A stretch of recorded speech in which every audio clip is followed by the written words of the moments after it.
विद्यार्थी मित्रों आज आप चर्चा करीशुं समस्थितिमान पृष्ठनी। तो आ एक अगत्यनो टॉपिक है, मोस्ट आईएमपी है। आने अनुलक्षीने नीट में जी में ऑब्जेक्टिव पूछाता होय छे तथा समस्थितिमान पृष्ठनी थियरी पण पूछाती होय छे। माटे आ टॉपिक तमारे व्यवस्थित रीते तैयार कर देवानो। तो जो समस्थितिमान पृष्ठ शब्द उपरथी ज खबर पड़ी जवी जोईए के समस्थितिमान पृष्ठ सम एटले सरखुं અને સ્થિતિમાન એટલે વિદ્યુત સ્થિતિમાન। શું યાદ રાખશો? બોલો, સમ એટલે સરખું, સમ એટલે સરખું અને સ્થિતિમાન એટલે વિદ્યુત સ્થિતિમાન। સરખું વિદ્યુત સ્થિતિમાન ધરાવતું પૃષ્ઠ એને આપણે શું કહીશું? સમસ્થિતિમાન પૃષ્ઠ કહીશું। શું કહીશું? સમસ્થિતિમાન પૃષ્ઠ। તો એની વ્યાખ્યા જો લખવી હોય તો એની વ્યાખ્યા આપણે આ રીતે લખી શકીએ, जे पृष्ठ उपरना दरेक बिंदु आगळ विद्युत स्थितिमानનું मूल्य, जे पृष्ठ उपरना दरेक बिंदु आगळ विद्युत स्थितिमानનું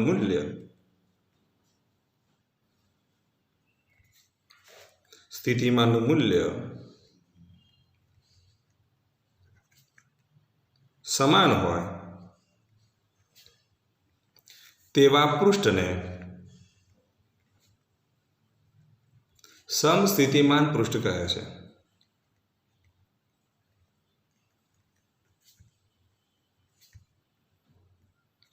तो जे पृष्ठ परना दरेक बिंदु आगळ विद्युत स्थितिमानનું मूल्य केवुं होय, समान होय तो तेवा पृष्ठने આપણે કેવું પૃષ્ઠ કહીશું? સમસ્થિતિમાન પૃષ્ઠ કહીશું।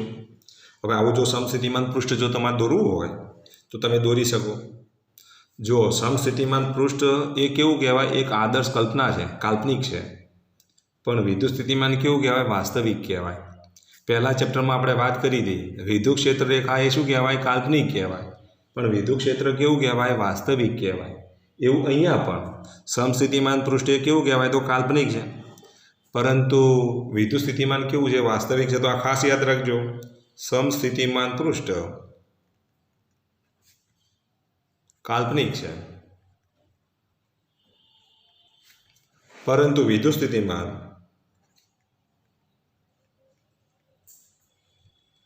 वास्तविक है। तो समस्थितिमान पृष्ठ काल्पनिक है और विद्युत स्थितिमान केवुं छे? तो वास्तविक है। हवे आवुं आपणे एक समस्थितिमान पृष्ठ दौरवुं छे। तो आवुं जो समस्थितिमान पृष्ठ तमारे दौरवुं होय तो जेनुं केंद्र पर शुं करवानुं? केंद्र पर बिंदुवत विद्युतभार लो, केंद्र पर बिंदुवत विद्युतभार क्यू लई आर त्रिज्यानो गोळो दौड़ता, आर त्रिज्यानो गोळो दौड़ता आ गोळा परना दरेक बिंदु आगळ एटले के आ गोळाना पृष्ठ उपरना, आ गोळानी सपाटी अथवा तो पृष्ठ, बीजा शब्द में कहीए तो पृष्ठ परना दरेक बिंदु आगळ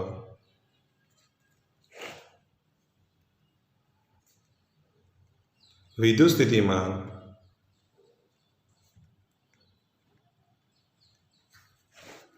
केटलुं छे? तो V बराबर KQ अपॉन R छे।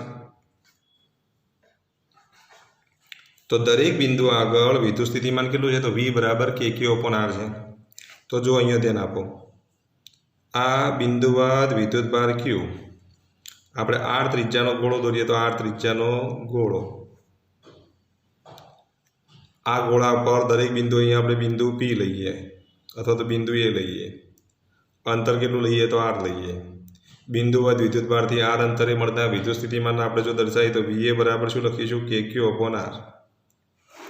आ बिंदु बी लईए, बिंदु बी माटे अंतर केटलुं छे? तो R छे। आटला अंतर आवेला बिंदु बी आगळ जो विद्युत स्थितिमान शोधीए तो VB बराबर शुं लखीशुं? KQ upon R। तो बिंदु ए आगळ विद्युत स्थितिमान केटलुं? तो KQ अपॉन R। बिंदु बी आगळ विद्युत स्थितिमान केटलुं? तो KQ अपॉन R।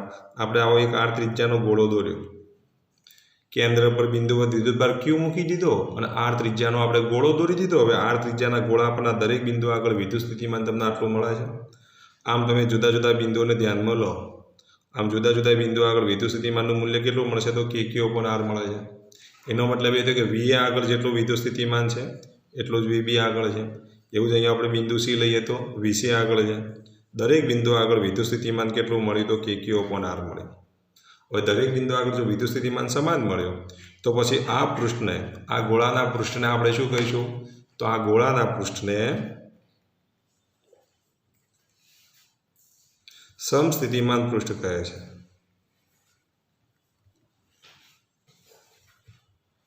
તો આ ગોળાના પૃષ્ઠને સમસ્થિતિમાન પૃષ્ઠ કહે છે.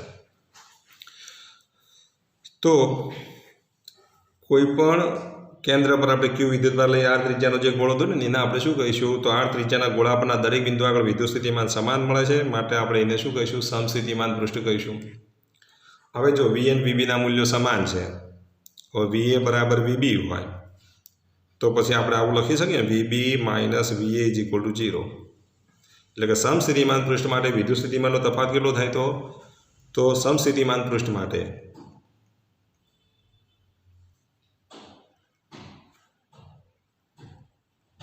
વિદ્યુત સ્થિતિમાનનો તફાવત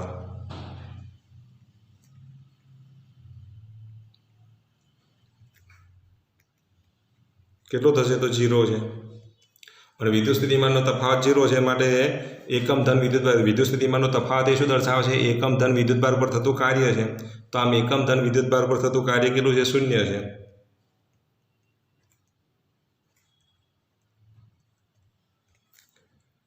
પૃષ્ઠ ઉપર, સમસ્થિતિમાન પૃષ્ઠ ઉપર એક સ્થાનેથી બીજા સ્થાને લઈ જવા માટે, એક સ્થાનેથી બીજા સ્થાને લઈ જવા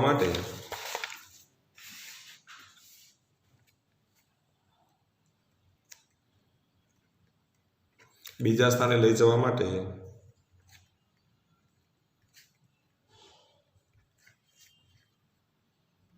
કરવું પડતું કાર્ય 0 છે.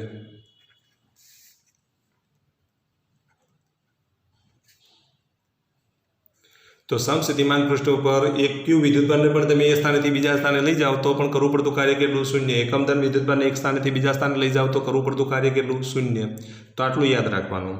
સમસ્થિતિમાન પૃષ્ઠ ઉપર આપેલા વિદ્યુતભારને એક સ્થાનેથી બીજા સ્થાને લઈ જવા માટે કરવું પડતું કાર્ય કેટલું થાય? 0 થાય. કેમ? કારણ કે વિદ્યુત સ્થિતિમાનનો તફાવત કેટલો છે? 0 છે. માટે કાર્યનું મૂલ્ય પણ કેટલું? વિદ્યુત સ્થિતિમાનનો તફાવત 0 એટલે સ્થિતિ ઉર્જાનો તફાવત પણ કેટલો થાય? 0.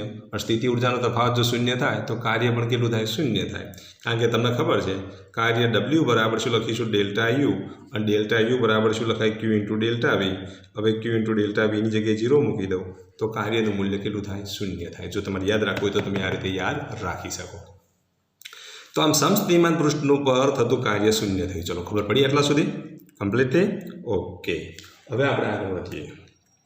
હવે તમે વિચારો કે સમસ્થિતિમાન પૃષ્ઠ પર જો કાર્ય 0 થતું હોય તો પછી જુઓ, આ ધારો કે એક સમસ્થિતિમાન પૃષ્ઠ હું દોરી દઉં તો આ સમસ્થિતિમાન પૃષ્ઠ છે. હવે બિંદુવત વિદ્યુતભાર લીધો હોય તો તેના વડે મળતી વિદ્યુત ક્ષેત્ર રેખાઓ કેવી હોય? તો આવી ત્રિજ્યા વર્તી હોય. વિદ્યુત ક્ષેત્ર રેખાઓ ત્રિજ્યા વર્તી છે. અહીંયા આપણે એકમ ધન વિદ્યુતભારને એક સ્થાનેથી બીજા સ્થાને લઈ જઈએ આ રીતે, તો આ જે સ્થાનાંતર થાય તેને આપણે DL વડે દર્શાવીએ. આ વિદ્યુત ક્ષેત્રની દિશા થઈ, તો આ વિદ્યુત ક્ષેત્ર E અને DL સ્થાનિક રીતે DL એ વિદ્યુત ક્ષેત્રને કેવો છે? લંબરૂપે છે. તો કાર્ય 0 છે. એનો મતલબ એ થયો કે વિદ્યુત ક્ષેત્ર વડે થતું કાર્ય 0 છે. એનો મતલબ એ થયો કે વિદ્યુત ક્ષેત્રનો પૃષ્ઠને સમાંતર ઘટક હોવો ના જોઈએ. તો અહીંયા કાર્ય 0 હોવાથી વિદ્યુત ક્ષેત્રનો પૃષ્ઠને સમાંતર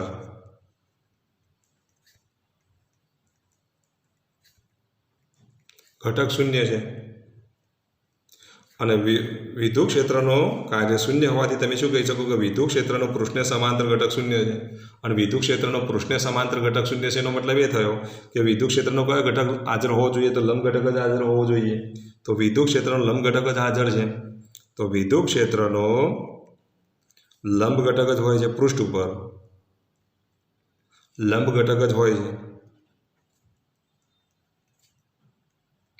અને વિદ્યુત ક્ષેત્રનો લંબ ઘટક હોય છે માટે આપણે કહી શકીએ કે સ્થાનિક રીતે વિદ્યુત ક્ષેત્ર એ સમસ્થિતિમાન પૃષ્ઠને લંબરૂપે હોય છે. વિદ્યુત ક્ષેત્ર એ સમસ્થિતિમાન પૃષ્ઠને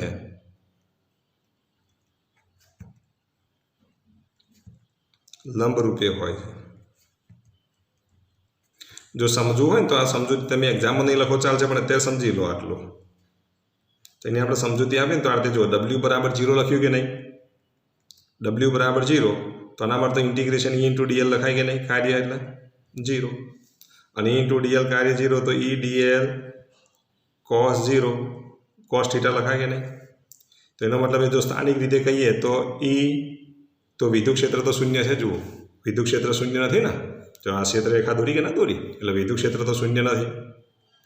અહીંથી સ્થાનાંતર ઘટક લીધો તો ડીએલ પણ શૂન્ય નથી. और ડીએલ શૂન્ય નથી તો પછી શું શૂન્ય હશે બોલો, કોસ થીટા શૂન્ય હોય કે ના હોય. અને કોસ થીટા બરાબર 0 તો થીટા બરાબર 90 થાય, અને થીટા બરાબર 90 તો હંમેશા વિદ્યુત ક્ષેત્ર એ ડીએલને કેવો થયો, લંબરૂપે થયો. તો પછી વિદ્યુત ક્ષેત્ર સ્થાનિક રીતે વિદ્યુત ક્ષેત્ર સ્થાનિક રીતે સમસ્થિતિમાન પૃષ્ઠને કેવો બન્યો, તો લંબરૂપે બન્યો. તો આ સમજૂતી એક્ઝામમાં નહીં લખો તો ચાલશે, પણ આટલું તમને ખબર હોવી જોઈએ. કાર્ય શૂન્ય હોવાથી પૃષ્ઠને સમાંતર ઘટક પણ કેટલો હોય, શૂન્ય હોય. પરંતુ વિદ્યુત ક્ષેત્રનો પૃષ્ઠ ઉપરનો લંબ ઘટક હોય છે, જે સ્થાનિક રીતે વિદ્યુત ક્ષેત્ર એ સમસ્થિતિમાન પૃષ્ઠને કેવું હોય, લંબરૂપે હોય છે. સમજવું હોય તો આ રીતે આપણે સમજી શકીએ. કારણ કે વિદ્યુત ક્ષેત્ર શૂન્ય નથી, સ્થાનાંતર શૂન્ય નથી, તો પછી કોસ થીટા શૂન્ય હોય. કોસ થીટા શૂન્ય હોય તો થીટા બરાબર 90, અને થીટા બરાબર 90 તો તમે કહી શકો કે એ ડીએલને લંબરૂપે છે. એટલે વિદ્યુત ક્ષેત્ર એ સમસ્થિતિમાન પૃષ્ઠને કેવું બને, લંબરૂપે બને. તો આટલું તમારે યાદ રાખવાનું. ચલો, ખ્યાલ આવી ગયો. હવે જો સમાન વિદ્યુત ક્ષેત્ર હોય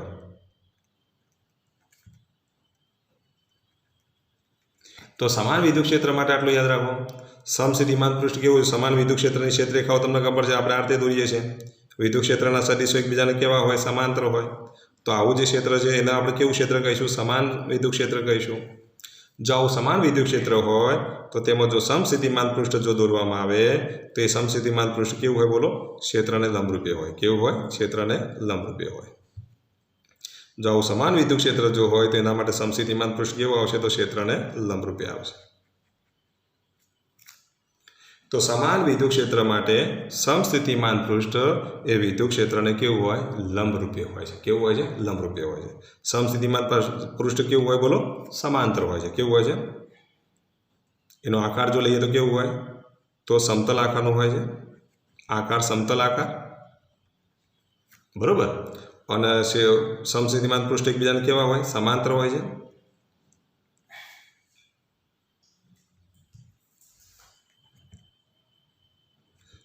એકબીજાથી સમાંતર હોય છે.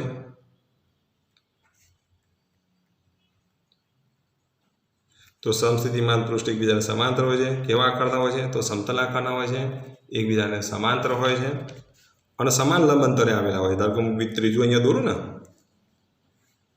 તો આ બે વચ્ચેનું અંતર ડી, તો આ બે વચ્ચેનું અંતર પણ કેટલું હશે, ડી હશે. તો સમાન લંબ અંતરે આવેલા છે એવું કહી શકાય. કેવા, સમાન લંબ અંતરે આવેલા હોય છે.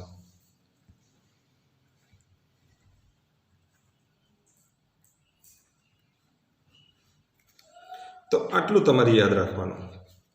સમાન વિદ્યુત ક્ષેત્ર માટેના સમસ્થિતિમાન પૃષ્ઠનો આકાર કેવો હોય છે, તો સમતલ આકારનો હોય છે.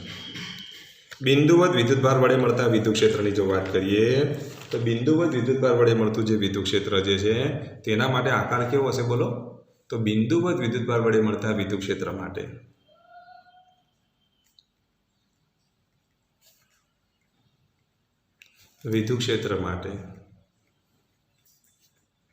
સમસ્થિતિમાન પૃષ્ઠનો આકાર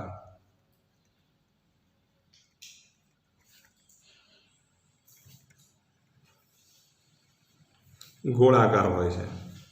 કેવો હોય છે, ગોળાકાર હોય છે. આ ખાસ યાદ રાખજો. સમાન વિદ્યુત ક્ષેત્ર હોય તો સમતલ આકાર, અને જો કેવો હોય, બિંદુવત વિદ્યુતભાર હોય તો એનો આકાર કેવો હોય બોલો, તો ગોળાકાર હોય. કેવો હોય, ગોળાકાર હોય. હવે અહીંયા ધ્યાન આપો. ઓકે, તો કોઈપણ બિંદુ વિદ્યુતભાર વડે મળતા વિદ્યુત ક્ષેત્ર માટે સમસ્થિતિમાન પૃષ્ઠનો આકાર કેવો હોય? તો ગોળાકાર હોય. બરાબર. હવે આપણે જો વાત કરીએ તો બિંદુવત વિદ્યુતભારની વાત થઈ ગઈ, ત્યાર પછી સમાન વિદ્યુત ક્ષેત્રની વાત થઈ ગઈ. હવે જો રેખીય વિદ્યુતભારનું વિતરણ હોય, આ G-NET માટે યાદ રાખજો. G-NETમાં અગત્યનું છે, આ બુકમાં નથી આપેલું પણ યાદ રાખજો. G-NET માટે શું યાદ રાખશો? બોલો. રેખીય વિદ્યુતભાર વિતરણ માટે સમસ્થિતિમાન પૃષ્ઠ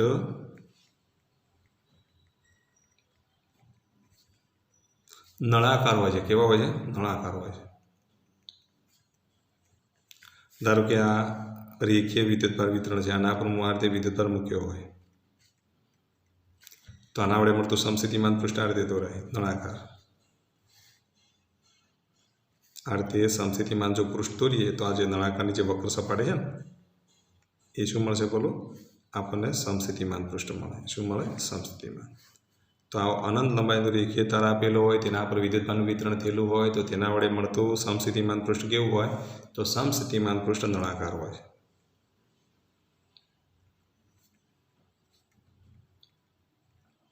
તો આવું નળાકાર સમસ્થિતિમાન પૃષ્ઠ જોવા મળે. તો આ G-NET માટે યાદ રાખવાનું. એક્ઝામમાં તમે બોર્ડમાં પૂછાય ન લખો ચાલે, પણ G-NET માટે આટલું યાદ રાખવાનું. મેં બોક્સ બનાવી દીધું. થિયરી લખો એટલે આટલું ના લખો તો ચાલે. ચલો, ખ્યાલ આવી ગયો. પરંતુ જો સજાતીય વિદ્યુતભારોનું તંત્ર હોય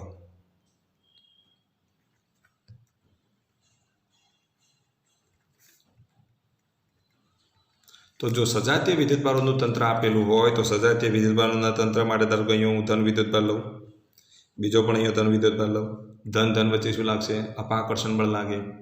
અને જો ધન વચ્ચે અપાકર્ષણ બળ લાગે ને તો બળની દિશા આમ હશે, એટલે વિદ્યુત ક્ષેત્રની દિશા આમ હશે. તો તેના માટે જો સમસ્થિતિમાન પૃષ્ઠ જો દોરીએ તો એ સમસ્થિતિમાન પૃષ્ઠ આપણને આ રીતે જોવા મળે.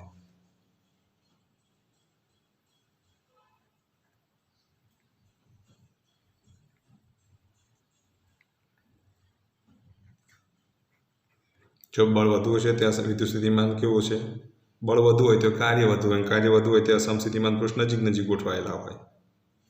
અને જ્યાં બળ ઓછું હોય ત્યાં સમસ્થિતિમાન પૃષ્ઠ કેવી રીતે ગોઠવાયેલા હોય? દૂર ગોઠવાયેલા હોય. તો સજાતીય વિદ્યુતભારોના તંત્ર માટે જો સમસ્થિતિમાન પૃષ્ઠ જો દોરવામાં આવે તો આ રીતે મળે. એ રીતે વિજાતીય વિદ્યુતભારોનું તંત્ર આપેલું હોય, ધારો કે અહીંયા આપણે ધન વિદ્યુતભાર લઈએ, અહીંયા ઋણ વિદ્યુતભાર લઈએ, એટલે વિદ્યુત ડાયપોલ લઈએ. તો વિદ્યુત ડાયપોલ માટે જો આપણે જો દોરીએ તો એ જે સમસ્થિતિમાન પૃષ્ઠ જે છે એ સમસ્થિતિમાન પૃષ્ઠ આપણને આ રીતે મળશે. તો વિદ્યાર્થી મિત્રો, મેં અહીંયા થોડીક ભૂલ કરી છે. આ જે પહેલું જે દોર્યું ને એ આપણે વિજાતીય વિદ્યુતભારો માટે દોર્યું. આ ઋણ વિદ્યુતભાર અને આ ધન વિદ્યુતભાર. એટલે વિદ્યુત ડાયપોલ માટે જો દોરીએ તો અંદરની બાજુ શું થશે? બોલો. વિદ્યુત સ્થિતિમાન પૃષ્ઠ દૂર ગોઠવાયેલા હશે, બહારની બાજુ નજીક ગોઠવાયેલા હશે. અહીંયા શું થશે? બોલો. બહારની બાજુએ નજીક ગોઠવાયેલા છે, અંદરની બાજુ દૂર ગોઠવાયેલા છે. ક્યારે? વિજાતીય વિદ્યુતભારો માટેની વાત થઈ. તો આ થોડીક ભૂલ થઈ મારાથી, એટલે તમારે સુધારી દેવાની. વિજાતીય વિદ્યુતભારો માટે સમસ્થિતિમાન પૃષ્ઠ અંદરની બાજુ એટલે કે બે વિદ્યુતભારોના વચ્ચેના વિસ્તારમાં આ રીતે દૂર ગોઠવાયેલા હોય, બહારના વિસ્તારમાં આમ નજીક ગોઠવાયેલા હશે. આમાં આગળ વધો તો આ રીતે દોરી શકાય.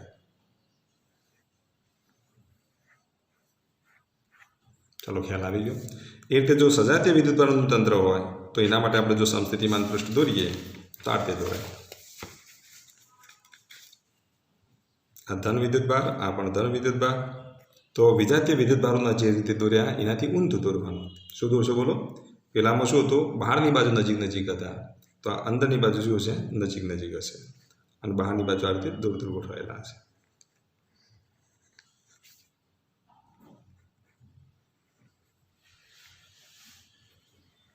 તો આમ સજાતીય વિદ્યુતભારોના તંત્ર માટેના સમસ્થિતિમાન પૃષ્ઠ તમે આ રીતે દોરી શકો.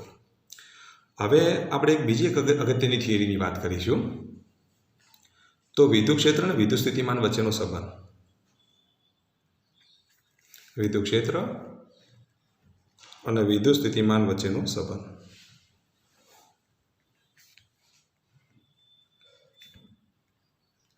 વિદ્યુત ક્ષેત્ર અને વિદ્યુત સ્થિતિમાન વચ્ચેનો સંબંધ સમજવા માટે આપણે શું કહીશું? ધારો કે કોઈ વિદ્યુત ક્ષેત્ર લઈએ, ધારો કે આ વિદ્યુત ક્ષેત્ર E છે હવે આ વિદ્યુત ક્ષેત્રની અંદર આપણે બે સમસ્થિતિમાન પૃષ્ઠ લઈએ. ધારો કે એક આ સમસ્થિતિમાન પૃષ્ઠ લઈએ.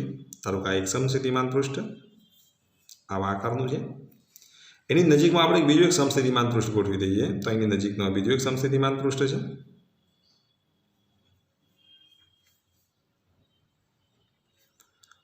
આવા આપણે બે સમસ્થિતિમાન પૃષ્ઠ ગોઠવી દીધા. અહીંયા જે છે એ વી વત્તા ડેલ્ટા વી. ધારો કે અહીંયા આ જે પૃષ્ઠ ઉપરનું વિદ્યુત સ્થિતિમાન વી વત્તા ડેલ્ટા વી છે. આના પરનું જે વિદ્યુત સ્થિતિમાન કેટલું છે તો વી છે. અને આ વિદ્યુત ક્ષેત્ર ઈ છે. તો ધારો કે હવે આપણે શું કરવાનું છે, આ વિદ્યુત ક્ષેત્ર અને સમસ્થિતિમાન પૃષ્ઠ વચ્ચેનો સંબંધ મેળવવો છે. તો ચલો વિદ્યુત ક્ષેત્ર અને સમસ્થિતિમાન પૃષ્ઠ વચ્ચેનો સંબંધ મેળવવો હોય તો અહીંયા આ પૃષ્ઠનું નામ આપણે આપી દઈએ એ, અને આ પૃષ્ઠનું નામ આપણે આપી દઈએ એ. તો આ બિંદુ એ લઈએ, એ પૃષ્ઠ પરનું બિંદુ એ. આ ઉપરનું પૃષ્ઠ છે એના પરનું બિંદુ આપણે કયું લઈએ તો પી લઈએ. હવે ક્યુ વિદ્યુતભારને અથવા એકમ ધન વિદ્યુતભારને એથી બી અથવા બીથી એ સુધી લઈ જવા માટે કરવું પડતું કાર્ય શોધીએ, અને કાર્ય ઉપરથી આપણે વિદ્યુત ક્ષેત્ર અને વિદ્યુત સ્થિતિમાન વચ્ચેનો સંબંધ મેળવીશું. કારણ કે આપણે વિદ્યુત ક્ષેત્ર અને વિદ્યુત સ્થિતિમાન વચ્ચેનો સંબંધ જો મેળવવો હોય તો એના માટે આપણે આવું તો ભણી ચૂક્યા કે વી બરાબર માઇનસ ઇન્ટિગ્રેશન ઈ ડોટ ડીએલ. તો જો અહીંયા ઈ આવે ને અહીંયા વી આવે, તો વીન ઈ વચ્ચેનો આપણે સંબંધ મેળવવો છે. હવે આ વીન ઈ વચ્ચેનો સંબંધ મેળવવા માટે અહીંયા આપણે શું કર્યું, બે નજીકના સમસ્થિતિમાન પૃષ્ઠ લઈ લીધા અને તેમના વચ્ચેના વિદ્યુત સ્થિતિમાનનો તફાવત તો પહેલા પૃષ્ઠ ઉપર વિદ્યુત સ્થિતિમાન વી છે, બીજા પૃષ્ઠ માટેનું વિદ્યુત સ્થિતિમાન વી પ્લસ ડેલ્ટા વી છે. પહેલા પૃષ્ઠ ઉપર બિંદુ એ, બીજા પૃષ્ઠ ઉપરનું બિંદુ આપણે બી લઈએ. એક સમસ્થિતિમાન પૃષ્ઠ એ અને બીજું સમસ્થિતિમાન પૃષ્ઠ કયું છે બી છે. તો આપણે આ પહેલાં આટલું ધારી લઈએ, જેટલું છે ને આ જે આકૃતિ દોરી એટલું આપણે ધારી લઈએ. તો ધારો કે બે નજીક ગોઠવાયેલા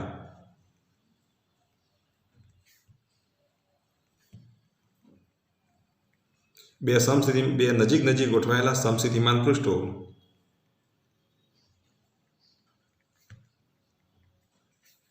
એ અને બી છે, અને તેમના પરના વિદ્યુત સ્થિતિમાનો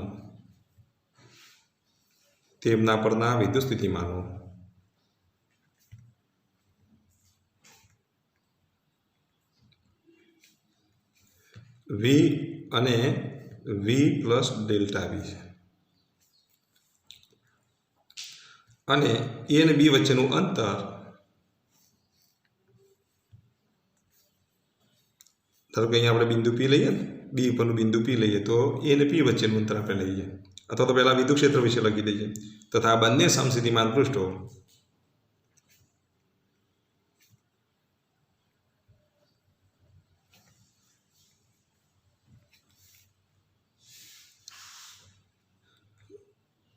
માં લાગુ પાડેલ વિદ્યુત ક્ષેત્ર કેટલું છે બોલો? તો લાગુ પાડેલ વિદ્યુત ક્ષેત્ર સદિશ ઈ છે. હવે સમસ્થિતિમાન પૃષ્ઠ એ અને બી વચ્ચે વિદ્યુત સ્થિતિમાનનો તફાવત, સમસ્થિતિમાન પૃષ્ઠ એ અને બી વચ્ચે ના વિદ્યુત સ્થિતિમાનનો તફાવત કેટલો હશે બોલો?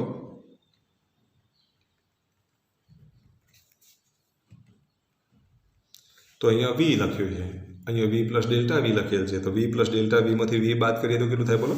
ડેલ્ટા વી છે. હવે સમસ્થિતિમાન પૃષ્ઠ ઉપર આપણે બિંદુ પી લીધું છે અને એથી પી સુધીનું અંતર કેટલું લઈએ તો ડેલ્ટા એલ લઈએ. તો કે સમસ્થિતિમાન પૃષ્ઠ ઉપર આપણે એ પણ તારી લઈએ. તો ધારો કે સમસ્થિતિમાન પૃષ્ઠ ઉપર આવેલ બિંદુ બી પર આવેલ બિંદુ પી છે, અને પી થી એ સુધીનું અંતર બિંદુ પી થી સમસ્થિતિમાન પૃષ્ઠ એ થી લંબ અંતર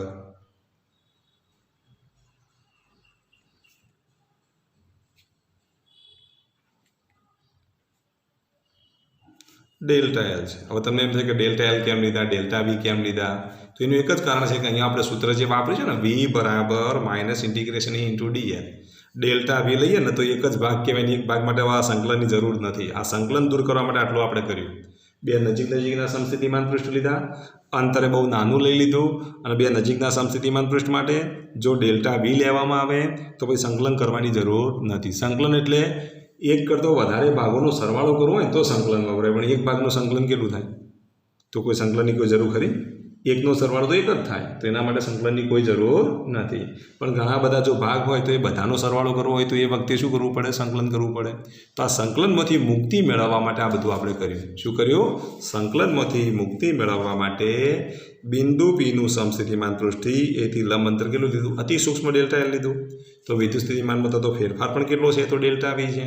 હવે આ નાના ફેરફાર માટે અને એક જ ભાગ માટે સંકલનની કોઈ જરૂર નથી. તો પછી હવે વિદ્યુત ક્ષેત્રની વિરુદ્ધ દિશામાં જુઓ, વિદ્યુત ક્ષેત્રની આ વિદ્યુત ક્ષેત્રની દિશા છે, આમ લઈ જઈએ.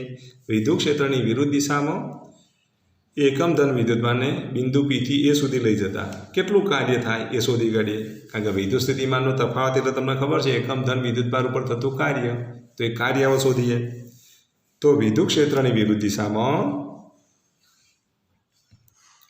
એની વિરુદ્ધ દિશામાં એકમ ધન વિદ્યુતભારને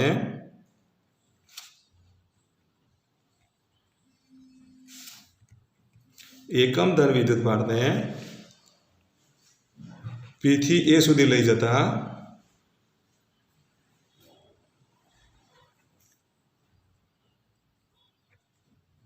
કરવું પડતું કાર્ય ડેલ્ટા ડબલ્યુ બરાબર વિદ્યુત ક્ષેત્રનું મૂલ્ય ઇન્ટુ ડેલ્ટા ઈ. શું લખાય? એકમ ધન વિદ્યુતભાર પર લાગતું બળ એટલે ઈ અને સ્થાનાંતર ડેલ્ટા એલ, એ કાર્ય કેટલું થશે? Delta W. પણ ઈ ઇન્ટુ ડેલ્ટા એલની જગ્યાએ શું લખશો બોલો? તો ઈ ઇન્ટુ ડેલ્ટા એલની જગ્યાએ જો લખીએ તો શું લખાય બોલો? કાર્ય કેટલું થાય? તો કાર્યનું સૂત્ર તમને ખબર છે કે વિદ્યુત સ્થિતિમાનનો તફાવત, અને વિદ્યુત સ્થિતિમાનનો તફાવત કેટલો મળશે બોલો? તો V minus V plus delta V. ખબર પડી? કાર્ય એટલે એકમ ધન વિદ્યુતભાર પર થતું કાર્ય એટલે વિદ્યુત સ્થિતિમાનનો તફાવત, એકમ ધન વિદ્યુતભાર પર થતા કાર્યને ડેલ્ટા ડબલ્યુ બરાબર ઈ ઇન્ટુ ડેલ્ટા એલ લખી દઈએ બરાબર વિદ્યુત સ્થિતિમાનનો તફાવત. એટલે અંતિમ સ્થાન કયું છે? તો એ છે. પ્રારંભિક સ્થાન બી છે. એ આગળનું વિદ્યુત સ્થિતિમાન વી, પ્રારંભિક સ્થાન બી આગળ પી બિંદુ, એ તો બી ઉપર છે ને. પી બિંદુ બી ઉપર હોય તો આપણે બીનું વિદ્યુત સ્થિતિમાન લેવું પડે. બીનું વિદ્યુત સ્થિતિમાન કેટલું? તો વી પ્લસ ડેલ્ટા વી. એનું વિદ્યુત સ્થિતિમાન કેટલું? તો વી. તો અહીંયા આપણે જો લખીએ તો V minus V plus delta V. આ વી ઉડી જશે તો આના બરાબર શું લખાય? માઇનસ ડેલ્ટા વી લખાય. તો આટલું કાર્ય થાય. તો mod of E into delta L. તો આપણને એક સંબંધ મળે આવો. કેવો સંબંધ મળ્યો બોલો?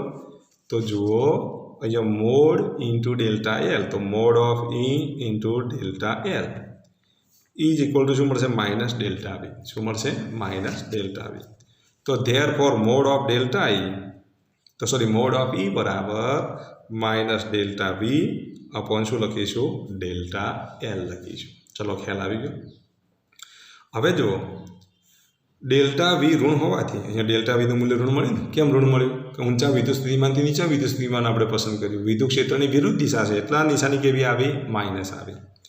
તો આટલું યાદ રાખવાનું. મોડ ઓફ ડેલ્ટા વી કરું ને તો એના બરાબર શું લખાય? માઇનસ ડેલ્ટા વી લખાય. અથવા ડેલ્ટા વીની જગ્યાએ તમે શું લખશો? Minus mod of delta V લખાય કે નહીં?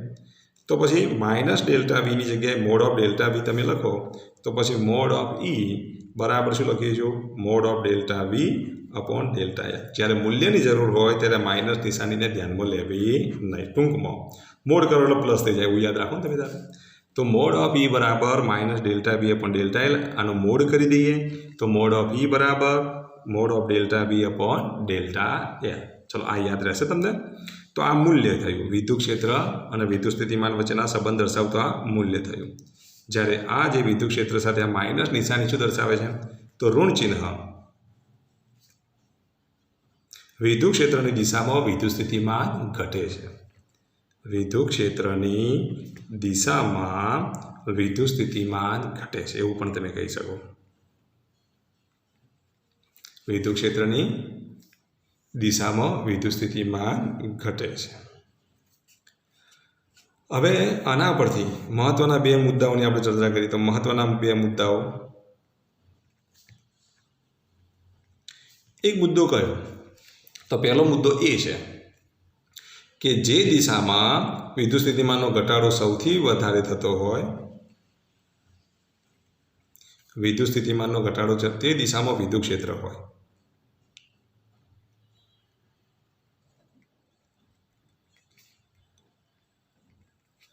સૌથી વધારે ઝડપી થતો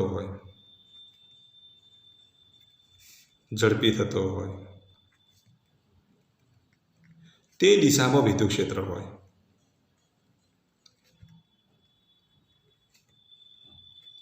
તો ઘટાડો અહીંયા જો માઇનસ અને ઘટાડો દર્શાવે, ઝડપી ઘટાડો થતો હોય તો ડેલ્ટા એલની સાપેક્ષમાં ડેલ્ટા વીનું મૂલ્ય ઝડપી ઘટતું હોય તો વિદ્યુત ક્ષેત્રમાં થતો ઘટાડો દર્શાવે છે. તો તે દિશામાં શું હશે? વિદ્યુત ક્ષેત્ર હશે. તો વિદ્યુત સ્થિતિમાનના ઘટાડાની જે દિશા વધારે જોવા મળે, જે દિશામાં વિદ્યુત સ્થિતિમાનનો ઘટાડો વધારે જોવા મળે તે દિશામાં શું છે? બોલો. તો વિદ્યુત ક્ષેત્ર હોય. ધારો કે આ વિદ્યુત ક્ષેત્રની દિશા છે. અહીંયા બિંદુ હું એ લઉં, અહીંયા બિંદુ બી લઉં, અહીંયા બિંદુ સી લઉં, અહીંયા બિંદુ ડી લઉં, અહીંયા વિદ્યુત સ્થિતિમાનનો તફાવત ઘટાડો, અહીંયા વિદ્યુત સ્થિતિમાનનો ઘટાડો, અહીંયા વિદ્યુત સ્થિતિમાનનો ઘટાડો. તો એથી સી માટે, એથી ડી માટે અને એથી બી માટે આ બધા સરખા અંતર છે એવું વિચારી લેજો. તો એથી સીનું અંતર લો કે એથી ડીનું અંતર લો કે એથી બીનું અંતર લો.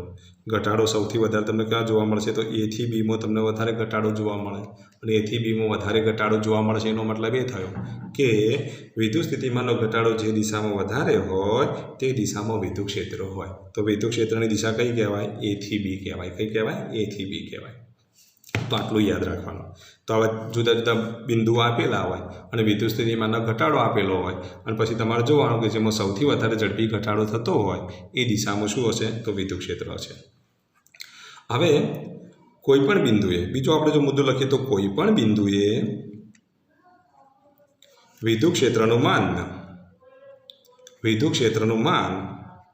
એ સમસ્થિતિમાન પૃષ્ઠને વિદ્યુત ક્ષેત્રનું માન કેટલું હોય? તો કોઈ પણ બિંદુ આગળ વિદ્યુત ક્ષેત્રનું માન એ એકમ અંતર દીઠ વિદ્યુત સ્થિતિમાનના ફેરફારના મૂલ્ય જેટલું હોય છે. અથવા તો આમ લખાય આના પરથી, કોઈ પણ બિંદુ આગળ વિદ્યુત ક્ષેત્રનું માન એ તે બિંદુ આગળ એકમ અંતર દીઠ વિદ્યુત સ્થિતિમાનના ફેરફાર જેટલું હોય છે.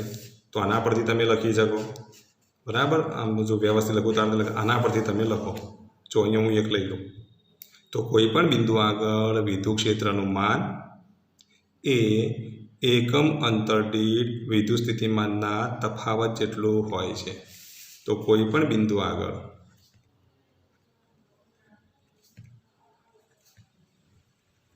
વિદ્યુત ક્ષેત્રનું માન એ એકમ સ્થાનાંતર દીઠ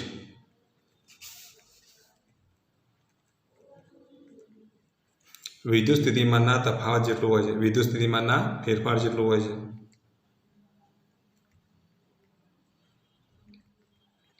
ફેરફાર જેટલું હોય છે.